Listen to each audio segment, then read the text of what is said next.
The Pebble and the Penguin is a pretty infamous Don Bluth movie that to Don Bluth himself, but not as infamous as some people think it would be.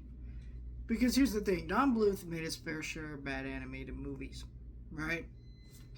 And these bad animated movies, like Control in Central Park, some of those he's apologized for. Which I don't think any director should really have to apologize for their films.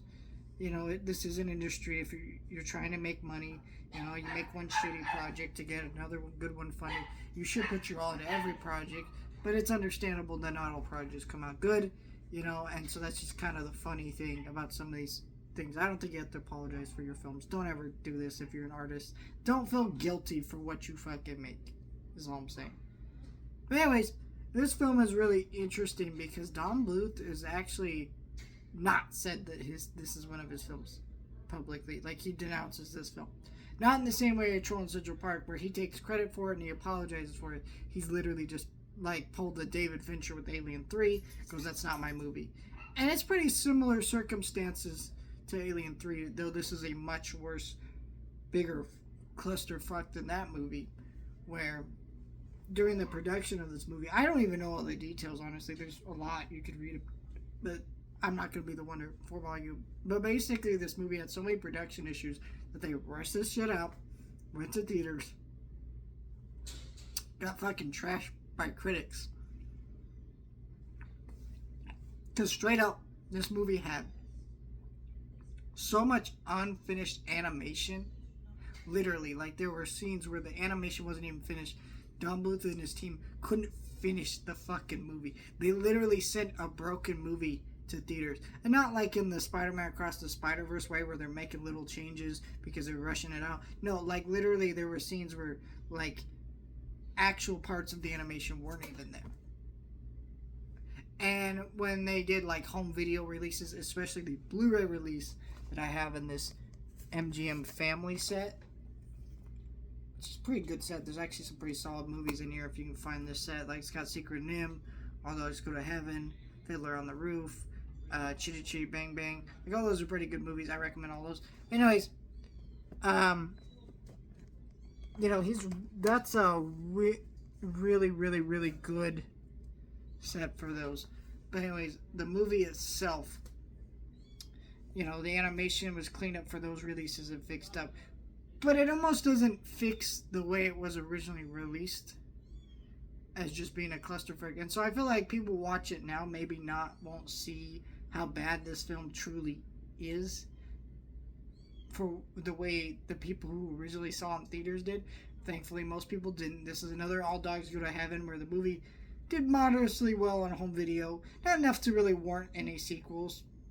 Probably because this movie, unlike a lot of the other Don Bluth movies that got sequels, just really isn't that memorable enough to really, like, I couldn't see a kid buying a sequel of this, being interested, well, parent buying a sequel of this. This movie's bad, even without all that animation stuff. It's really just, because the animation's actually good now. You got Tim Curry's character design as the villain's really cool, very memorable design. But for the most part, this movie's pretty shit because I really just don't care about the main character and this fucking rock situation where it's like a pebble and he falls in love, but then the villain sends him away and that's it. And then they go on an adventure. And I really just don't care about any of that. I didn't really feel any of the dangers. Just felt so kiddie, like little kiddie, and just not very good. Songs were kind of incomplete. And really, a lot of these problems, I don't blame Don Bluth. I think that maybe some of the character stuff not being great was probably Don Bluth and his team's fault to some degree, but like the story really feeling not complete and some of the music really feeling not complete, that wasn't their fault. I get that. So for me, I didn't really get much out of it. This is one as a kid that I always saw and kind of want to watch, but every time I turn it on to actually watch the film, I could never sit through it because it's just not a very entertaining movie. It's not very good.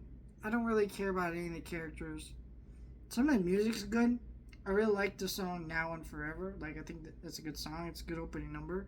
But for the most part, most of the music's unfinished, not well put together, and the movie's just not great. And probably one of the worst animation theatrical releases of all time. That really doesn't get talked about like that, which is pretty interesting. Because I think, again, this movie didn't. This movie, I think, if it come out now, like a movie came out now with unfinished animation, man, the people who saw that shit in the theater would be posting about that shit on Twitter or X or whatever you want to fucking call it. I'm not calling it X, but it's Twitter, or Reddit or Instagram. They're probably talking about this, right? But because this came out, in the late 1996, there was no social media. People couldn't really share, like, the experience of watching this shit like that in the theater. I don't know. It's a weird fucking movie. It's not a horrible movie, but it's not a great movie. Yeah, Pebble and the Penguin. It's just a fucking disaster of a movie that feels so weird and bizarre, but at the end of the day, this film is what it is.